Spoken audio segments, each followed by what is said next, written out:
The Chargers signed 21 undrafted free agents, and I broke down every single one of them. In this video, we're going to go through every single offensive one. So sit back, relax. There are a couple sleepers in this one. The full breakdown. Let's start off with Casey Bauman, the quarterback from Augustana. Now, Casey is a 6'7", 225-pound quarterback. He is from Washington, broke all of his high school passing records at Nooksack Valley High School. He was a two-time first-team All-Conference and first-team All-State honoree while throwing for almost 3,000 yards, 27 touchdowns, and only 3 interceptions as a senior. Scored 15 touchdowns on the ground. So he is a dual-threat quarterback, which is exactly what Greg Roman loves to see. He went to college at Montana State in 2018, transferred to Augustana in 2022, where he had 572 rushing yards with 6 touchdowns and over 4,000 passing yards with 43 touchdowns, 16 interceptions. This guy's huge. Like I said, he has the athleticism to run the ball, even though he doesn't have some great change of direction. He's got pretty good footwork, and he's got a big freaking arm. He has showed some nice touch on a few passes that I saw as well. 6'7" quarterback that can throw far and run hard. He could be a camp body to give some rest to our quarterbacks, but he could prove to be some competition for that backup quarterback spot if Easton Stick struggles. Now, next up, we got Jaelen Gill, the wide receiver from Fresno State. Jaylen is 6 foot, 185 pounds. He was a top 50 prospect in high school, considered one of the best all-around athletes. He went to high school in Westernville, Ohio, and was the second highest rated player in Ohio, and that is a big football state, so that is an accomplishment. He played running back and missed his entire junior year to injury, but was able to come back, and he was also an elite baseball player and a track star, so multi-sport athlete. He went to Ohio State, then went to Boston College, finally ended up at Fresno State, and didn't have much production at any of those spots, really. He's definitely an athlete, though, because he threw the ball 3 times last year, had 2 passing touchdowns, had 10 rushing attempts, 49 catches, while also being a kick returner with 21 yards per return. He also returned some punts as well. He only has 9 drops on 191 career targets. He can be utilized in the slot, out wide, and out of the backfield. His contested catch rate is 63%, and he has 23 missed tackles forced. He only had 562 yards last year. That's not a lot, but 348 of those yards were after the catch, and his average depth of target was 5.8 yards. I think there is something here, man. Honestly, all of the signs are pointing to a ton of potential because he has positional versatility. He is a multi-sport athlete. The stats show in his favor, even though he really didn't have much production in college. They seem to try to get the ball in his hands a lot with screens and motions to get him in space to work with. So we'll see what he can do. This wide receiver room now, it's getting a little crowded. And now we got another wide receiver, Leon Johnson from Oklahoma State. This dude is 6'5", 207 pounds, went to high school in Washington where he was an unranked prospect. He then enrolled with George Fox, multi-sport athlete there. He played both baseball and football. And as a freshman, he led the team in catches, receiving yards, and touchdowns. Played there until 2022. Then he decided to enter the transfer portal as a D3 All-American, landed at Oklahoma State. I think the plan was for him to redshirt, but like halfway through the year, they had some injuries. So he sacrificed his last year of eligibility to play this past year. So he stepped up for the team. He finished 3rd on the team for receiving yards, had some great catches in 2 games with over 100 yards, had some big time moments for them with like the longest catch of the year being a 67-yarder against Cincinnati, had a diving 21-yard touchdown catch to help them beat Houston this year, which is almost an 11% drop rate. So, not great in that area, but the traits are there. And like I said, he can go up and attack the ball at its highest point. just how you would expect a 6'5" wide receiver to do. Last wide receiver on this list, Jaylen Johnson from East Carolina. He is 6'2", 194 pounds, went to high school in Georgia, earned first team all-county. Didn't get much buzz though, was an unranked recruit, so he walked on at Georgia. He slowly earned his way up from the scout team and found his way onto the field in 2020 and 2021. He even forced a fumble on special teams during a kickoff against Vanderbilt. He transferred to East Carolina because, listen, man, that Georgia wide receiver room, it was very crowded at that time, and he got some good production at East Carolina in his final 2 years with 6 touchdowns, over 800 yards. Not a lot of film on him, but I want to show you a couple clips. Really, I want to show you just this one play. Jaylen Johnson right here going up against Mike Sainristil in this Jesse Minter defense. You can see he's going to be running behind this receiver towards the middle of the field. As soon as you get this contact, get some hand fighting, you swipe those arms away and you commit towards the outside. We're running this corner route, and because this receiver is running deep, he's taking away that DB who would have had this responsibility here, and we just beat Mike Sainristil. Look at the separation he created with all of this open space. This should be a huge play. Look at all of that space. Quarterback throws it right to Mikey. That's an interception. And he ends up, running down, trying to get the tackle on the play. But Mikey really just fell. Showed some good effort, good route running ability, good understanding of route depth and what he's been assigned to do. I think they see this guy as a special teams contributor because that's how he earned his spot on Georgia's team. And he really worked hard, like from the ground up as a walk-on to now getting an opportunity in the NFL. This is a hard worker who can really earn a job through his special teams play, whether that be with the Chargers or some other team that watches him this preseason. And now let's move on to the offensive line. Karsen Barnhart, the guard from Michigan. Karsen, 6'4", 305 pounds. He played guard and tackle. He was a 4-star recruit out of Michigan, so of course he committed to Michigan. The name of his high school and city that he grew up in was Pawpaw, and I just thought that was funny. But anyway, he played every position on that offensive line outside of center, so he has a lot of flexibility, and he even played some tight end in jumbo sets. He was a much better run blocker than pass blocker from what I saw on tape. And I also saw him be used as a pulling guard, even though he doesn't have like really quick feet or amazing athleticism.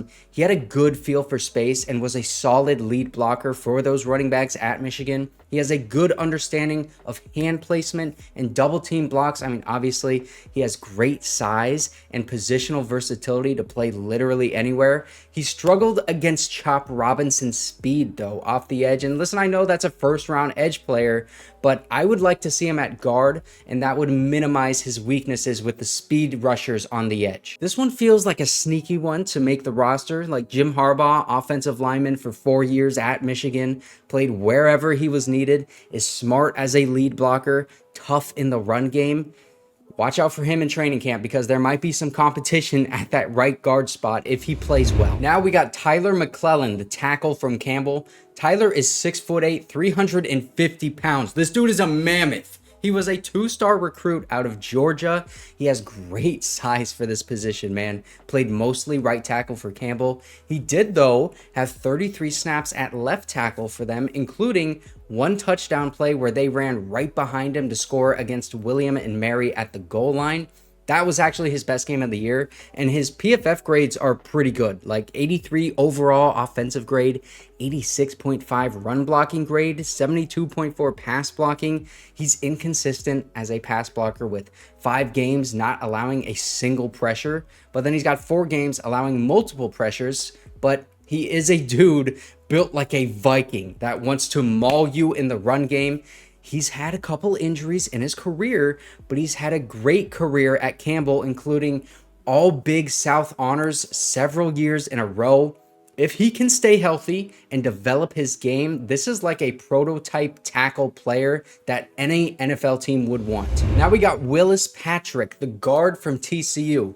Willis is a 6'4", 340-pound guard from Mansfield High School in Texas. He was unranked coming out of high school, so he went to play at Angelo State, then transferred to Jackson State in 2022. That's where Deion Sanders was the coach. After Deion left, though, he played his final year at TCU and was the starting right guard after being the right tackle at Jackson State. He's got heavy feet, heavy hands, and although this is another large offensive lineman that isn't quick, he is good in space, and has surprisingly good footwork and pass protection considering how, wide he is. That actually might be his best trait. His PFF grades have him at 81.4 pass blocking and 69.1 run blocking, but I didn't think his run blocking was that bad. His PFF grades have him at 81.4 pass blocking and 69.1 run blocking, but I actually didn't think his run blocking was that bad. He's just kind of a slow mover and sometimes can be behind the play like timing wise. He allowed no sacks and only 10 pressures on 560 pass blocking reps. So that is pretty dang good. This is another guy that has positional versatility as well. Like I said, played right tackle at Jackson State before moving to right guard at TCU. He could be some nice depth on the interior of this offensive line because look, we need help at that position. I actually wouldn't be mad to see this guy get some snaps at center. Now let's go on to Tyler Smith, the tackle from Western Carolina. Tyler is 6'8", 310 pounds, was unranked coming out of North Carolina. He was a 5-year starter at Western Carolina, played almost every single snap of his collegiate career at left tackle. And I gotta be honest, out of all of these linemen, I think this one flashed to me the most. He was explosive out of his stance sometimes. It wasn't consistent, but he put it on tape, so that shows that he can have those explosive pass sets. He has quick feet, and he was also looking for action in the run game constantly. He picked up stunt moves well and pass protection. Look, I see the potential in this guy. He just doesn't have a ton of play strength, and he needs to work on his hand placement. Also, sometimes he lunges into defensive linemen. That can get him into trouble with some D linemen that are very crafty like Joey Bosa. But if he goes up against NFL talent in practice and develops well, this could be a swing tackle for us or on any NFL team. I mean, I know some people won't like this, but he reminds me of Trey Pipkins when he was coming out of college. He has the traits with the size, showed good technique, albeit inconsistently, and also has some pretty nice athleticism. Trey Pipkins was also a small school guy. I think it was like Sioux Falls or something. And he developed into a starting right tackle in the league with the previous regime. If we could get that in an undrafted free agent instead of a third-round pick, that would be amazing depth for our offensive line. And listen, this coaching staff, they can develop guys better than the last one. Now, our last offensive lineman, Bucky Williams, the guard/center from Appalachian State. Bucky is 6'3", 300 pounds. He was an unranked prospect coming out of Georgia in high school, played at Austin, PA for 3 years, transferred to Appalachian State for his final 2 years in college, and he has played all over the offensive line. 949 snaps at left tackle, 773 at left guard, 17 at center, 2,063 at right guard, and then 9 at right tackle, with also 11 plays as a tight end in a jumbo set. He graded out as an elite run blocker by PFF, had a 70.9 pass blocking grade, but I didn't really see him get pushed back in pass protection very often. Like, he does need to keep his head on a swivel and be able to pick up action in pass protection, but his best asset is his ability to get to the second level. I saw multiple times where he was working off double teams, got to the linebacker and blocked him out of the way for the running back. He is not a great athlete, okay? And he's not extremely strong, but he plays with good leverage and he does everything fundamentally right in the run game. And his pass set, it looks pretty good as well. He has good footwork, but tends to lunge when he is behind on a play sometimes. His tape all around was solid, and then sometimes he would flash some very nice run blocks. So watch out for this guy. I think he could stick around in the NFL for a while. Now let's move on to the tight ends. We got Luke Benson, the tight end from Georgia Tech. Luke is 6'4", 230 pounds. He was a 3-star recruit out of Pennsylvania. He played basketball and ran track as well, and he placed 8th at the state championships in the 100-meter dash as a junior. He committed to Syracuse, then played his final 2 years at Georgia Tech. He actually had most of his receiving production earlier in his career and even has the second longest touchdown catch by a tight end in Syracuse history. That was against Holy Cross in 2019. He's a very good run blocker from what I saw. And look at this clip of him throwing around Jeremiah Trotter Jr., the Eagles' new linebacker that they drafted in the 5th round. He doesn't have great route running skills, but understands depth on crossing routes in order to take advantage of zone coverage. He was used in motion a lot as an inline tight end and in the slot. He was asked to pass block a couple times, and he showed good technique in that area. He fully jumped over a dude on his only target of the game against Clemson, and he really wasn't targeted a ton in his career, only 65 targets, but he's done well with a small sample size. I mean, he has a 70-yard touchdown, a 53-yard catch. He jumped over a dude, but he dropped 6 catches in his career for a 14.6 drop percentage. That is really bad. He has the athletic ability. He has great size. He moves well, fluid hips, and great play strength. He can pass block and he can run block. The PFF grades, flat out, bro, they are bad on him. But I actually really like Luke Benson. I'm trusting the film. Don't be shocked if he earns himself a job here. Now we have Zach Heins, the tight end from South Dakota State.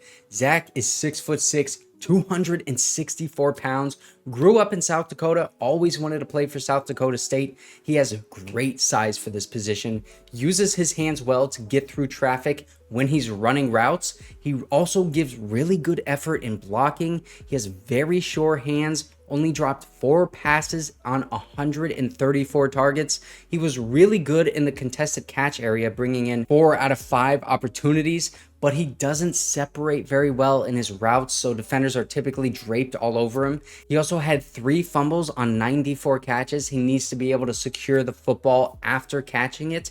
He understands route concepts and zone coverage, but needs to be more precise in his routes, which is typical for a tight end his size. But he uses that size really well when blocking. And listen, man, South Dakota State, they've kind of been a little powerhouse here and have had some good tight ends come from that program. Like Tucker Kraft, he's playing for the Packers right now. And then Dallas Goedert, who played for the Eagles for a long time. So they know what they're doing over there in South Dakota.